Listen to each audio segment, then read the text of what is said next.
The end of retail is near in my mind, and I want to go over what that means, the news articles leading up to this, and what you can do to make the most out of this situation. We talked a lot in depth yesterday about how I believe, more than believe, I am confident in saying that a solid recession is just around the corner. And this is part of what will lead that recession retail.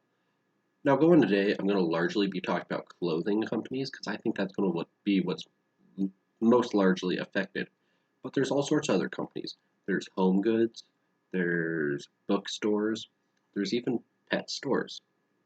All of these electronic stores will be largely affected by what we're going through today and how the world's changing because of it. So let's take a look. Yesterday we talked a lot. Oh, we got to go over a quote. This was by Herbert Hoover during the Great Depression. We are now speeding down the road of wasteful spending and debt, and unless we can escape, we will be smashed in inflation. And that holds true today. They're looking at putting another $3 trillion stimulus package in, bringing us up to, I believe, over $10 trillion in stimulus. The feds have been spending out of control, buying up corporate bonds, stocks, things of that nature, just running the money printer every day. And we don't even know how much money that is. But this debt's going to come due someday, and I don't know how we're going to pay it. It's going to be rough when it comes time. So even though Herbert Hoover, a lot of people saw him as a do-nothing president, he had some wise words. Remember yesterday we talked about our steps for success to get through this time? I just want to drill those in. We have to follow them if you want to be able to get through this time. It's going to be rough for everybody. Everybody's going to get a haircut. But you got to do your best to make sure that haircut is the one you want. And right now it's the only haircut you can get since everything's closed. So first off, got to cut spending. You have to rein back your expenses right now. At some point, you probably are going to lose your job, lose income, something's going to happen. Then you got to save. Again, something probably is going to happen. Invest when you're deeply educated and able. Companies that are smart, companies that will help you get through this, things that will make you money.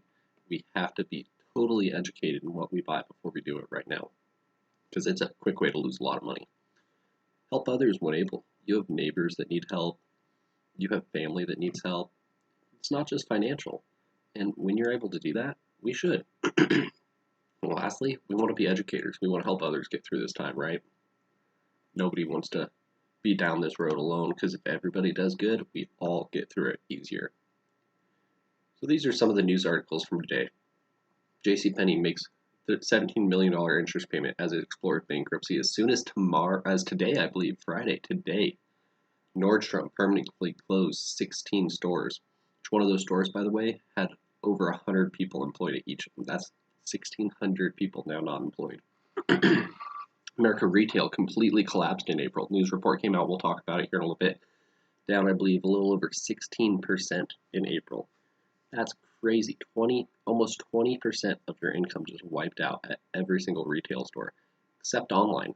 We'll get to that too. 3 reasons here you should dump Macy's stock at any available opportunity. That's huge. You should go read that article. But retail's not looking good, and the only companies that are going to make it through are ones that innovate. We'll get to that though.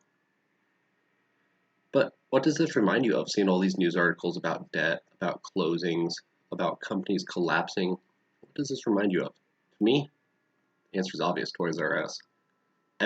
Go look on the street, try to find a store that has toys in it for kids now. It's impossible. Online has just taken over. So much easier, so much more convenient. Reminds me a lot of this. So here we go. News article came out. April retail sales plunged a shocking 16.4%, worse than the 12.3% expected by economists. And only one category was higher: online. So what does this mean, down 16.4%? Well, this means people aren't shopping.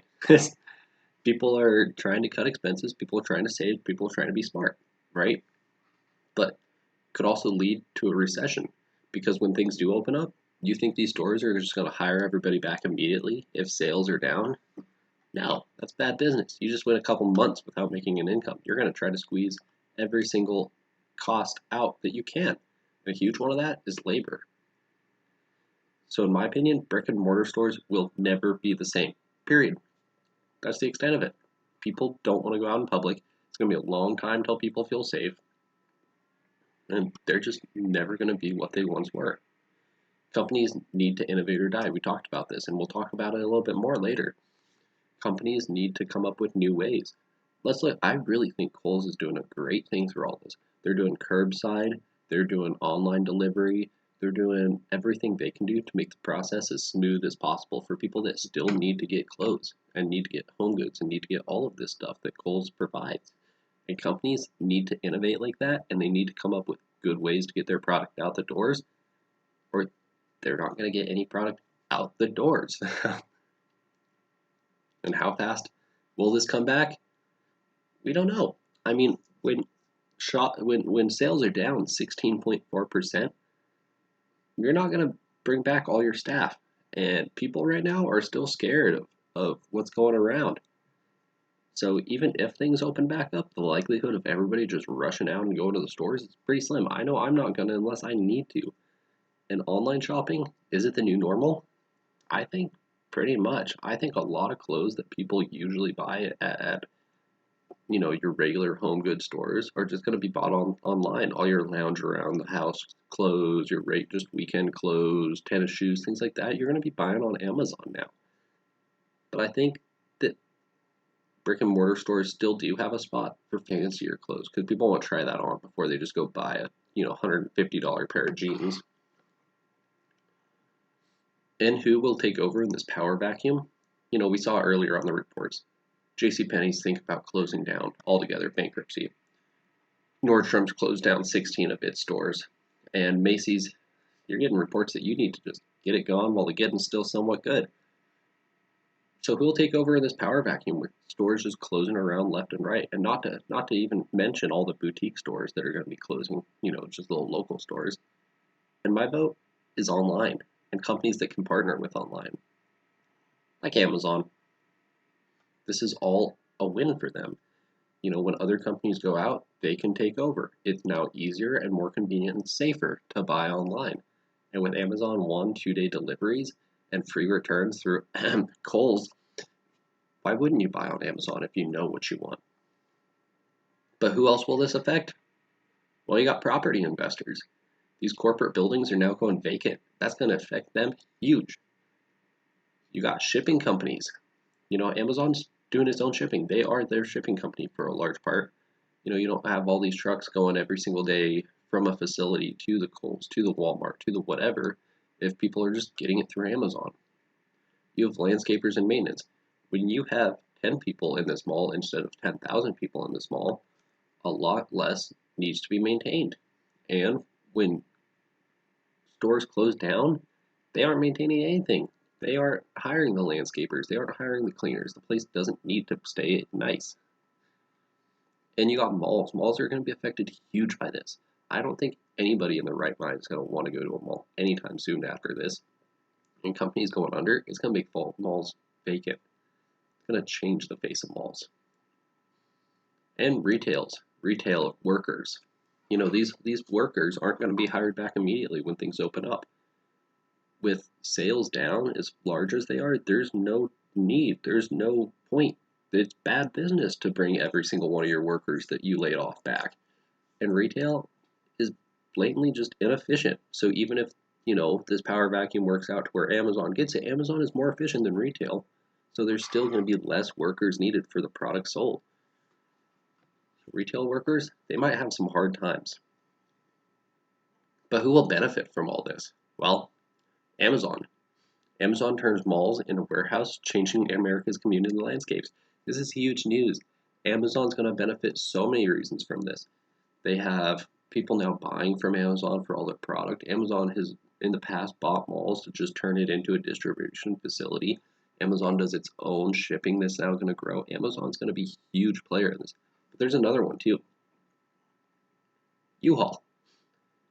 U-Haul has been buying up dead department stores and turning them into storage facilities for a number of years now. You can see this article from 2018, end of 2018. And this is going to be an opportunity for them. Seeing these stores close down and going up for fire sales. If I was U-Haul, I'd be writing a number on them. So I think U-Haul is going to be buying some places and building some storage facilities. So they might be a good buy. Look into it. But how retail stores could survive? There's still ways. And the first is curbside delivery options, partnering with Grubhub, Instacart, things like that, to be able to just order your stuff and have it delivered same day. Or just drive there yourself and do the curbside delivery. Think monthly subscription boxes like Stitch Fix, where you just get a box once a month that has all the clothes. It has whatever's in trend for right there. And I think companies coming up with ideas like that could be pretty ingenious. And create an environment surrounded largely by the experience, not the store. Right now, you go into retail stores, and the point is to get clothes and get out, and that was it. But if they can make a store surrounded by the experience, well, it could change something. Think Starbucks and Apple. They sell products second, experiences first. And that's how they got so big. And that's the same with Disney as well from this article by The Street. This is quite an old article, by the way, 2010, but it still holds very true. Starbucks coffee, we can all say, is not the best coffee, but the experience you get at Starbucks is second to none. And that's how they grow. And my vote on the power vacuum winner is actually twofold. It's Amazon and Kohl's together. Amazon and Kohl's already have a partnership together. Look at it right here. There's a second act for the Kohl's. Is there a second act for a Kohl's Amazon relationship? As many of us know, if you buy on Amazon, you can do free returns on almost every single product through the Kohl's customer service desk. So I think the possibility of Kohl's and Amazon furthering their partnership together right now could really benefit both of them in the long term, but especially benefit Kohl's. And I think it's a smart move for them to think about, and hopefully Kohl's is looking into trying to do that. And I want to go over some other things. Remember yesterday on my video, my comments on silver? I said silver right now is undervalued. I still hold that true beyond belief. But just today, silver up 4.5%, a little over. And I think it has a long time to go. I really think if times were good, silver should be priced about $28 an ounce right now. This is just a speculation. Times aren't good, silver should be priced higher. I'm really thinking that $40, $50 is not out of the likelihood for dollar per ounce. Or yeah, dollar per ounce.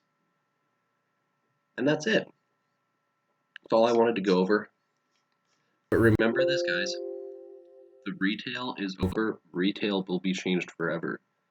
But there's still money you can make out of this deal. Even though changes are not always good, if you follow the steps, you will benefit out of this. Remember, invest only when you're deeply educated, though. I'm talking a lot about investment in these, but make sure that you do your own research and you do your own research good. Right now, a lot of what's going on in the world, a lot of investments are purely a gamble. So we want to make sure that in a market like this, that it's an educated gamble. If not, you're going to be losing money quick. Might as well just start a fire, keep the house warm at least. Anyways, y'all have a great day. Thanks for watching. See you next time.